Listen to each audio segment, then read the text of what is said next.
बिस्मिल्लाहिर्रहमानिर्रहीम। अस्सलाम वालेकुम माय यूट्यूब फैमिली, कैसे हैं आप सब। उम्मीद है इंशाल्लाह आप सब लोग खैरियत से होंगे।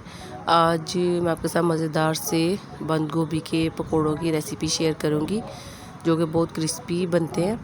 तो इसके लिए ये देखें, मैंने एक बंद गोभी का फूल लिया है, तकरीबन 2 कप होगा ये ग्रेट करके, तो उसको ग्रेट कर लिया। और एक मीडियम साइज़ का प्याज लिया है, इसकी भी मैंने कटिंग कर ली है, ये इसमें ऐड कर देंगे। और इसमें अब हम स्पाइसेस ऐड करेंगे। चावल का आटा लिया आधा कप, 1 कप बेसन लिया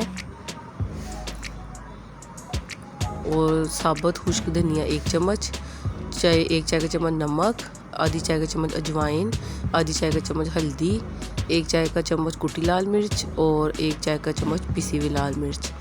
ये सारी चीज़ें इसमें ऐड करेंगे और धनिया और हरी मिर्चें कटी हुई ये ऐड कर देंगे और सारी चीज़ों को अच्छे से मिक्स करेंगे 2 से 3 चम्मच पानी डाल के।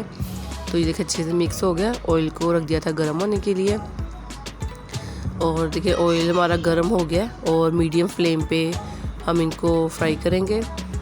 चावल का आटा डालने से ये कि पकोड़े हमारे काफ़ी क्रिस्पी तैयार होते हैं। दोनों साइड से हम इनको फ्राई करेंगे, 4 से 5 मिनट में ये हमारे पकोड़े फ्राई हो जाएंगे, लो टू मीडियम फ्लेम पे। आपने इसको ज़्यादा हाई फ्लेम नहीं रखनी, नहीं तो ये जल जाएंगे।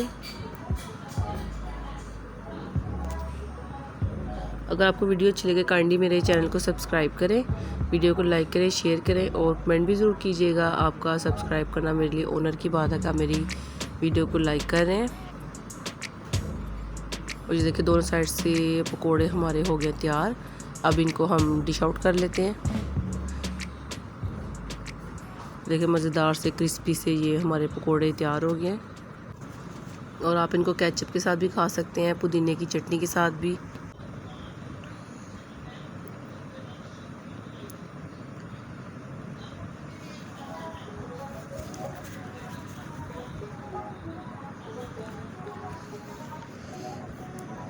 और ये देखिए एक छोटा फूल था गोभी का, बंद गोभी का, से कितने सारे हमारे ये पकोड़े तैयार हो गए हैं। Thank you for watching. अपना बहुत ख्याल रखिएगा, दुआ में याद रखिएगा। अल्लाह हाफिज़।